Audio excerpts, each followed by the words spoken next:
Suzuki Motorcycle India will be launching the new generation Hayabusa Superbike in the country on the 26th of April 2021.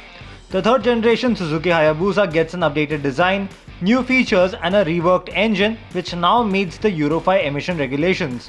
But the motorcycle retains the iconic silhouette and is still a force to reckon with. The new generation Hayabusa looks sleeker but gets plenty of curves too. The bike continues to use the 1340cc inline 4-cylinder engine with revised internal components. The motor now produces 187 brake horsepower and 150 Nm of peak torque. The engine is paired with a 6-speed gearbox with a slip assist clutch feature. The new Hayabusa also gets top-shelf components including Brembo Stylema brake calipers, a comprehensive electronics package, adjustable suspension and lots more. Prices are likely to start from 17 lakh rupees onwards for the new Hayabusa.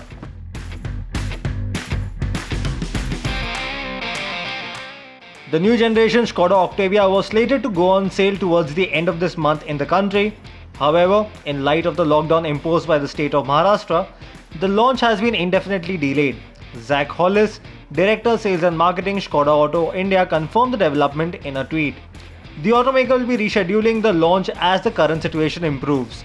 The new generation Octavia was originally slated for launch in 2020 but was delayed due to the pandemic. The sedan gets all new bodywork, larger proportions and packs more advanced features than before. It is likely to be offered with two petrol engines including the 2-litre TSI with 188 brake horsepower and the 1.5-litre TSI engine with 148 brake horsepower. We expect Skoda to announce a new launch date once the situation improves in the state.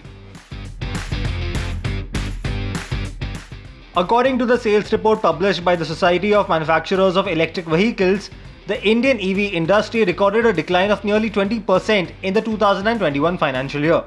About 2,36,802 electric vehicles were sold in the last fiscal, as compared to 2,95,683 units sold in the same period a year ago. The numbers include electric two-wheelers, electric three-wheelers and electric four-wheelers. The electric two-wheeler segment saw maximum sales with 1,43,837 units sold last fiscal, witnessing a decline of 6%. Meanwhile, about 88,378 electric three-wheelers were sold last year, registering a decline of 37%. But the electric four-wheeler segment saw over 4,588 vehicles sold and saw a healthy growth of nearly 53% last year. Hey folks, I hope you liked this video. Please leave a comment and tell us just how much you liked it. If you didn't like it, well, also leave us a comment so we know exactly what we should be improving. Your feedback is like gold for us.